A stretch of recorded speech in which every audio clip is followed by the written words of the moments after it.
Welcome everyone to Liberal Agencies Television. I hope this video finds you well in your location across the globe.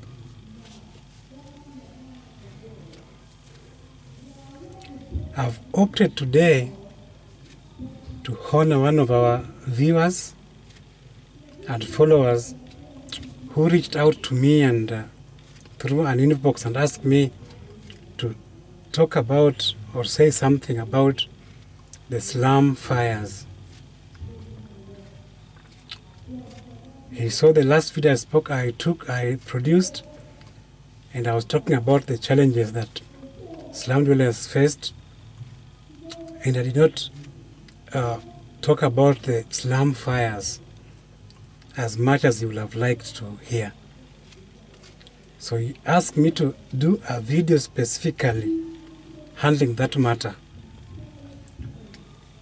And I said, yes, I'll do a video. And that's a very easy task for me. Having been a slum dweller myself, I lived in a slum area for over 10 years. So some of these things are first-hand experiences that I had. So I didn't take that challenge was not a hard one for me, because I can just speak about my experience, my own story, and we see how the causes,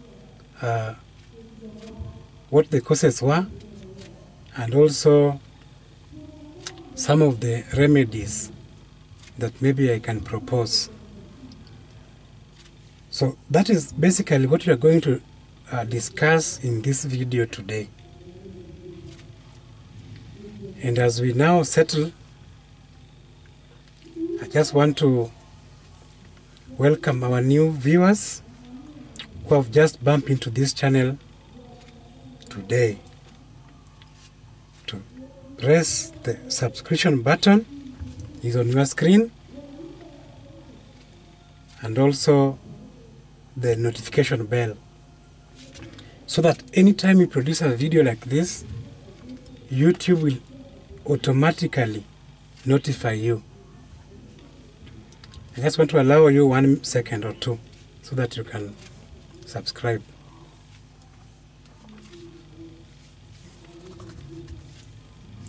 Thank you. Thank you so much. Slum fires are usually very common, and it's one of the very major challenges that all slum dwellers go through. If you live in the slum area and you are going for a safari, or you are going to work, you are leaving your house under locks, you are never sure of whether you will come back and find your possessions the way you left them. You are never sure. You just say, okay, let me just go. God knows. Because anything can always happen. And fire outbreaks are very common. At times it can outbreak and only maybe burn a few areas, and those are never even reported. But in some cases, you find that when fire comes and gutters a very wide area and renders a very huge population homeless, that is when the media now may come and report such cases. And that's when now the public or the nation can get to know that there's a fire somewhere. But usually there are plenty of slum fires that usually happen that never get to be reported. And the major causes, or the major cause, is usually electric faults. You know, electricity is a very major essential in the lives of everybody. And the slum dwellers never want to be left behind. They also want to be using power in their houses. And they are not able to be applying for these meters, each one of them. And it's not even practical. So there are usually those few people, those few individuals who will apply for this power, and they are given their own meters. So these are the people who now again will spread now the power to the neighbor and then to the next neighbor, just like that.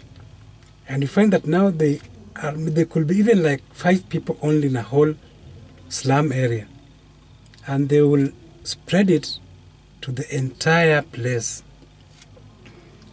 you know. And usually the connections that they use are not to the desired standards, even the wires that they use. So there are usually some very faulty wiring and some very light wires that they use. And now when these wires are overloaded, these are what usually ignite fires. And they are usually, the wiring, the way they are passed just between the iron sheets, you know. So in most cases, even when you touch the roof or the wall, because the walls of these slum areas are usually irons, so if you touch the wall, you can usually feel some shock waves. And in most cases, even they usually just use a single line, the one that carries the live wire only. For neutral, they will just pick it from the various houses, from the iron sheets. That's where they pick the neutral. They don't run 2 wires, that's what I mean. They only run 1 wire. When the wire reaches the destination, it will find a neutral on that destination where it was, where it's going to be used. That's where a neutral will be derived from. But they usually just run 1 wire carrying the live currents. So electricity is usually the major cause of slum infernos when they happen. Because people in the slum, at times they want to even cook using this electricity, and the way it's populated, usually it is always overload. And these cables will always melt, and when they get into contact with the iron sheets now, which has been used as neutral, then the sparks occur. When the sparks occur, and some of these houses, even when they are built, you find that the people living inside try to decorate the wall by spreading maybe newspaper cuttings, papers, so that they can cover the iron box and the cartons. So that is the very major reason, cause of slum fires. Electricity faults. Another cause is usually these other lighting sources, like the candles, like the lantern lamps, you know. These lamps, when they are lit in these houses, you need to be very careful. But you find that in most cases, maybe the children are studying using a candle. And when the candle now, it's going to, to the end of it, when the children were not alert, they end up maybe catching even the tables and the clothes that are spread on the table. Maybe the children are dozing, or the person who was using the candle has dozed or has gone out, you know. by the time you come back, your candle has already finished, and has caught fire now. You know, when it reaches the base and it finds that it was put on a cloth like this on a table, it catches fire just easily like that. And usually, these houses are usually very congested. When a linen on the table has caught fire, it will lit the chair, and the chair will lit the wall, and that's how it already, the whole place has started burning. So these are some of the sources or the causes of fires. And when one house has caught fire in a slum area, it will spread quickly because they usually are being joined together, houses in one line, just joined like that. Also, another source is the cooking gases that they use. Maybe a stove, paraffin, or maybe this LPG gas. One of the people who have those, you find that when you are cooking, and then because the houses are usually very small in the slum, you are cooking just next to your bed, and your curtains are just hanging also just close to where you are cooking. So it requires keenness, a lot of keenness, because the moment you just turn a bit and your curtain swings towards the fire and it catches the fire, there's nothing you can do. It has already caught fire. You just start making noise and running. And if you had gone out, then now you will not even come back because your house is the source. You'll just notice fires in other houses, yet it has started in your own house if you had gone out. So it usually requires that whenever you are cooking in a slum area, you have to be keen, you have to be around. If you want to go out look for something, you off your stove. When you come back, you can continue cooking. But these are some of the things that are not observed, you know. Or you find that somebody has come from work, he's tired, and you put some food on the jiko. You say, let me just start cooking my food as I rest on the chair. If you doze away and the food burns, the water that was there finishes, and now the food starts burning, those are also some of the causes that ignite fire. And when a house has caught fire, it will spread to the entire slum if it's not addressed very quickly or handled very quickly. Another cause of slum fires is usually sabotage. Believe me or not, there are people who can just sabotage some people.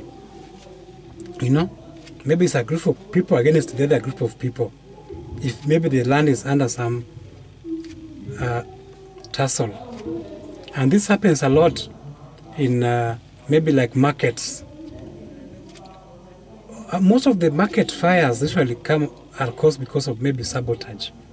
And they usually happen at night, and nobody's cooking there, and maybe electric fault, but in most cases it's usually sabotage.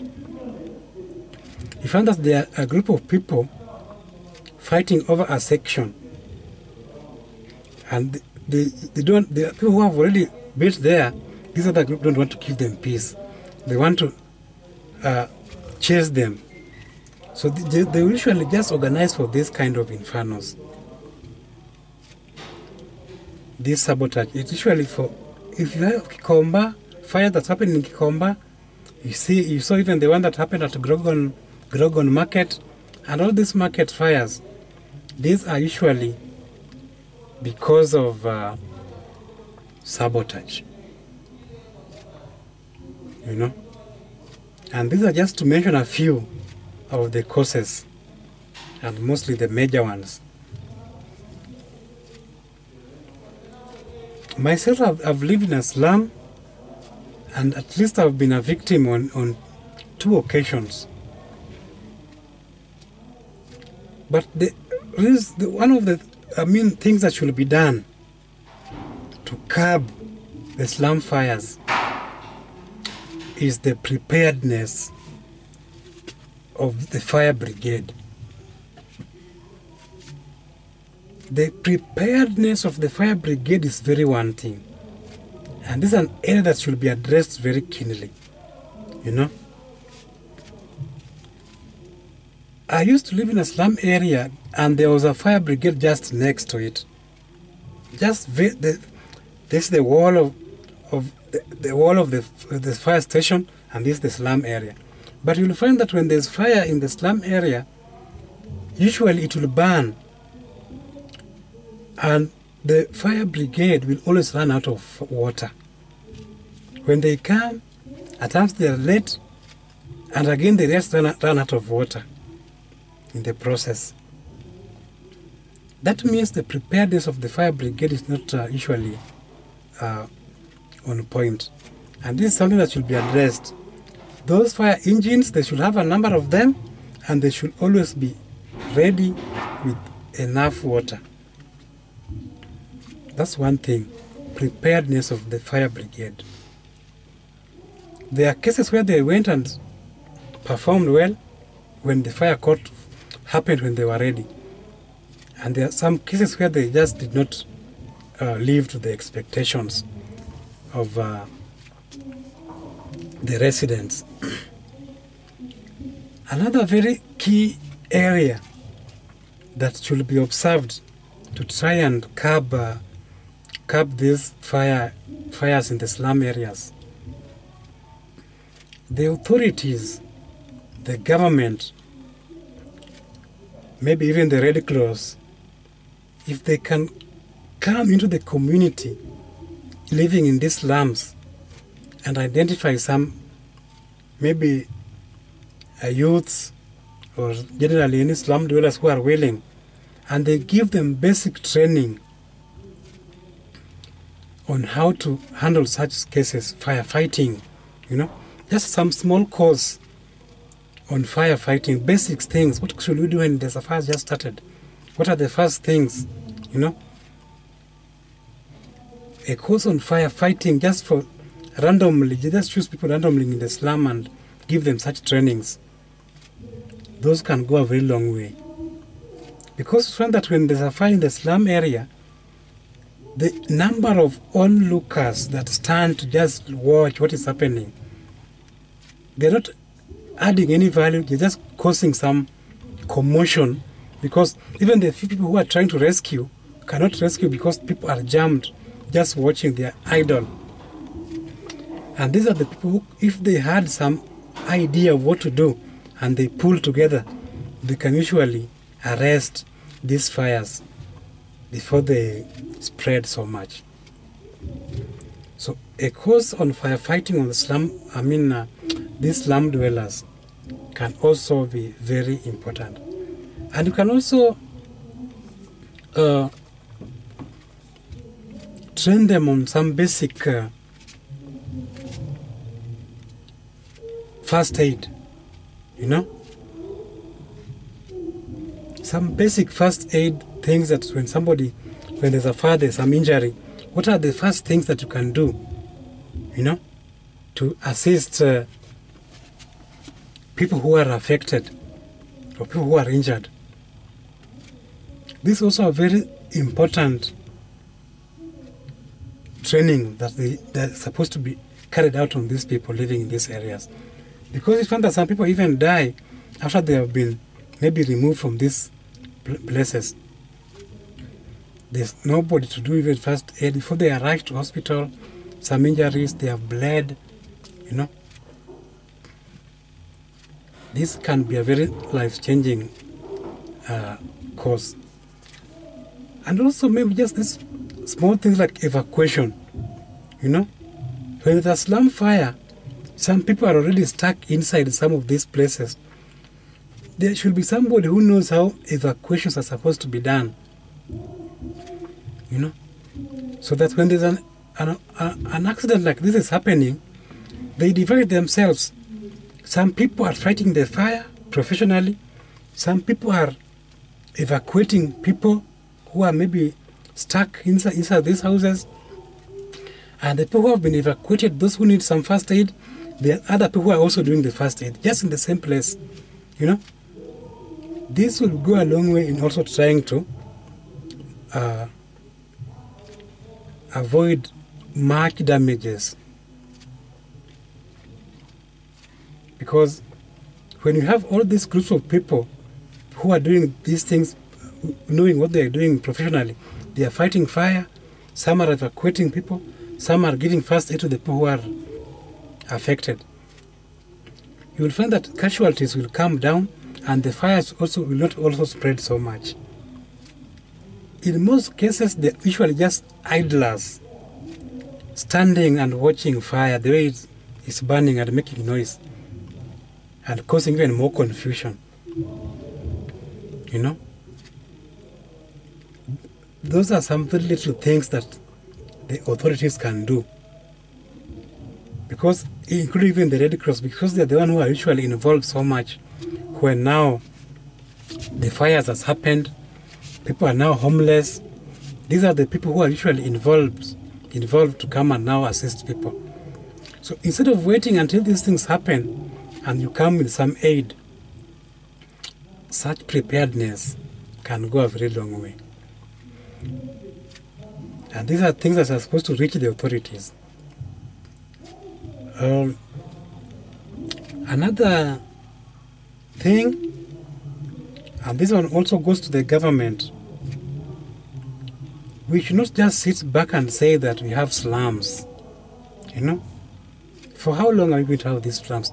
In fact, these slums, if when they are arranged very well and some upgrading is done, we can save even space.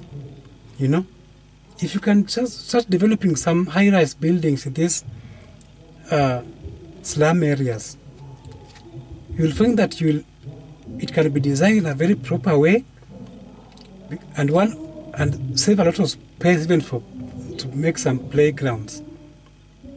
Because usually a slum area, you find that it's spread just single houses on the ground in a very big area. But when you do a high-rise building, even going up to maybe 10th floor or 7th floor or 8th floor, it can accommodate so much people, so many people. A lot of people can be accommodated in one high-rise flat. And it will save space and also avoid these things of slum fires every now and then. And if maybe there's not enough funds that can put these flats, they should develop just some very short buildings going to maybe the second floor, and with plans to continue, but just do some a story building up to third floor, so that it can also break the fire breakers. These block walls usually can break the fire very easily. You know, when a fire starts here and it's all slum until the end, all iron sheets, it will burn the whole place. But when you find that you've already put some walled house there, a permanent house, when the fire reaches that place, now it will act as the stopper now. These walls will act like the stopper to these fires. But if it is basically just slum and it's basically just iron sheets, the whole of it, it will usually be very difficult to control the fire when it starts, because all the houses are usually joined together. They will burn everything. They will burn everything. And this reminds me of a certain story. It happened to me individually, first hand. It's a true story. During my time when I was living in slum, you go to work, and these things usually happen at very odd hours, these slum fires. It's either during the day when people have gone to work, or maybe at night when people are sleeping, you are dozing, just hear noise, hey, fire, fire everywhere. They usually happen at odd hours like that. So there's a time I was at work. I was working on a day shift. And outbreak starts in my place where I live. You know? I wasn't working in a very far place from where I live, so you could see smoke coming. So people are wondering, where's that smoke coming from? But we just say, maybe in some industries are emitting smoke, so people are just continuing with work. Some people also started receiving calls that such a place is burning, such a place is burning, you know. And some of the people also come and told me, you know, I've been called that there's a place is burning, and that's where you live, you know. But after I was told, I just took it easy, because where it was said that it had started at quite of a distance from where my house was. So I ignored. I said that is so far. By the time it starts burning, maybe they will control it before it reaches where I live, because it was kind of a distance where the fire started and where I lived. It was a bit of a distance, so I did not worry so much. I just said that's a distance, they'll control it. So for me, I did not seek permission to go back and check my things. I just said no. I'll just go in the evening. Everything is okay.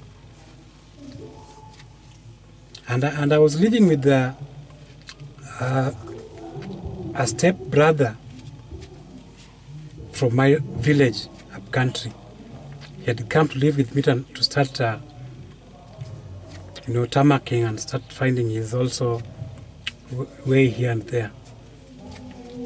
So when my time came to go back home and go back to my place, I was just crossing my fingers and leaving. Now let me go and see what had happened. So I took another route that I'll use reach where the fire started, to see how the damage was. I didn't imagine that it would reach where I was. So I just passed through the place that it started so that I can see before I come to my place. If I find people, the place has burnt everywhere. The whole place is scattered, only iron sheet smoke, I find people I just tell them, sorry, because I've already seen their houses have been burnt. So just maybe sympathize with them. Sorry, and you proceed just like that. You meet people All this time I'm telling these people sorry. I do not know that this fire has reached even my house. And my house is also now,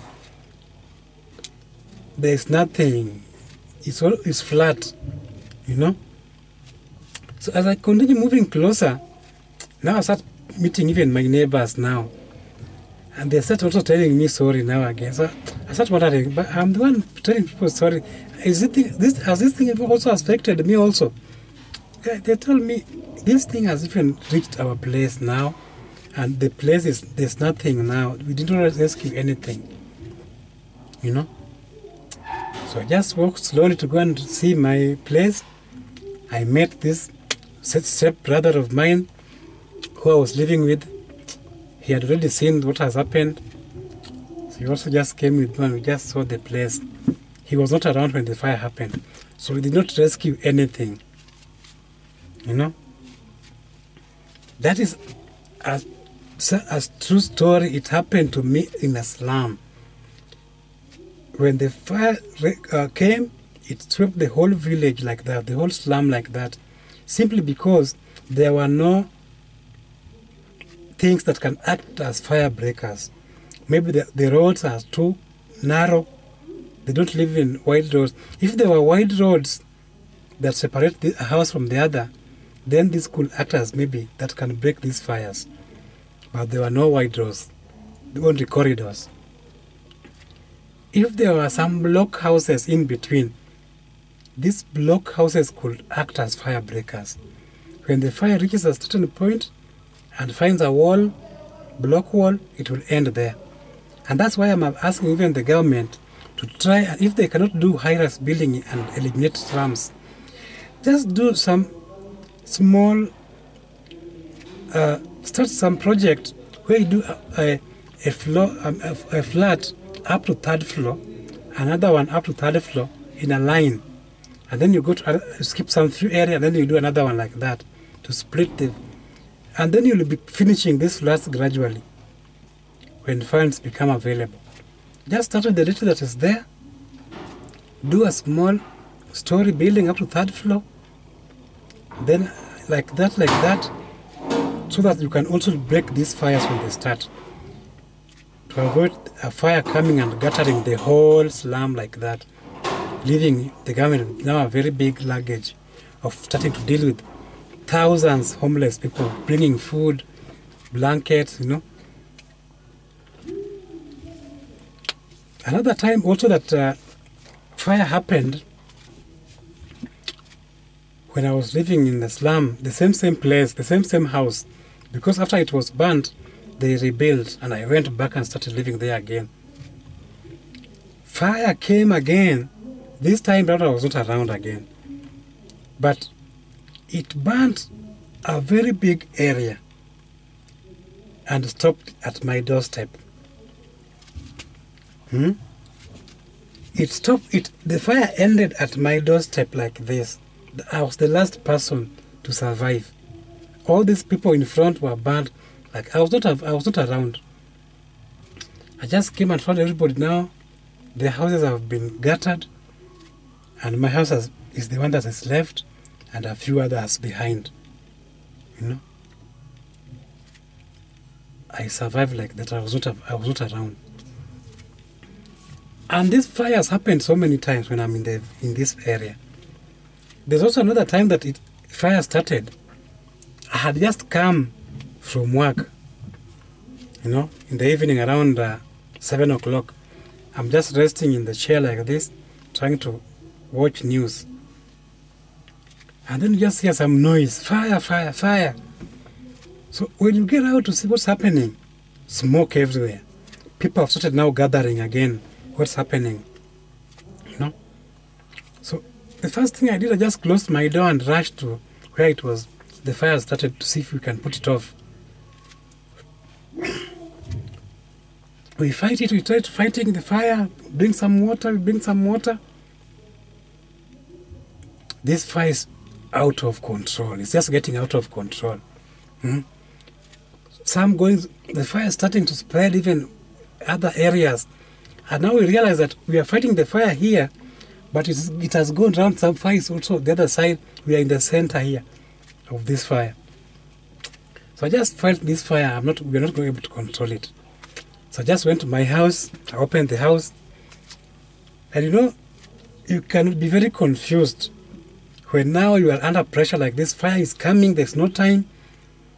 Your house is full with things, I had already put a lot of things.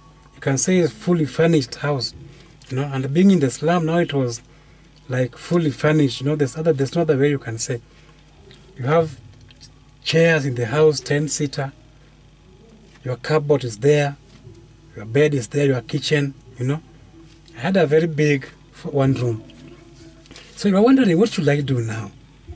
Should I take one of the chairs? Should I take my bed? Or should I maybe unmount this screen and run away? What should I do now? But for me, I was very confused. And this time again, I was living with one of my village people, one of my stepbrothers from the village. He also had come to stay with me and see how he can start maybe life, tammacking. So he had just come, even a month has not ended. So what I said, let me just take these clothes that belong to this man. He was not around. Let me just take this guy's clothes and run away with these clothes. Because if these clothes get burnt and this is a visitor, what will we do now? He will not even have any clothes. He does not have work. For me, maybe I can go to work and maybe earn something and start buying a few clothes again. So I just took his clothes and locked my door and left. And the fire was really coming. You know, it's very tricky. Even if you say you want to rescue some things, what do you start with? Okay, let's say you take a chair, you get out with it. It is crowded. The place is crowded with onlookers. For you to take the chair to a far place where now you think it is safe for you to come back for something else, it will be too late. Maybe the fire will have already reached your place. And even where you are going to leave that thing that you have rescued, where are you going to leave it? Are you going to leave it to somebody to take care of it? You will leave it there, and by the time you come back, it's also gone. That's how tricky at times it is. Because what are you going to rescue? This thing that you are going to rescue is also going to be stolen. So it's not making even sense. So I just said, let me just take these clothes for my visitor and go and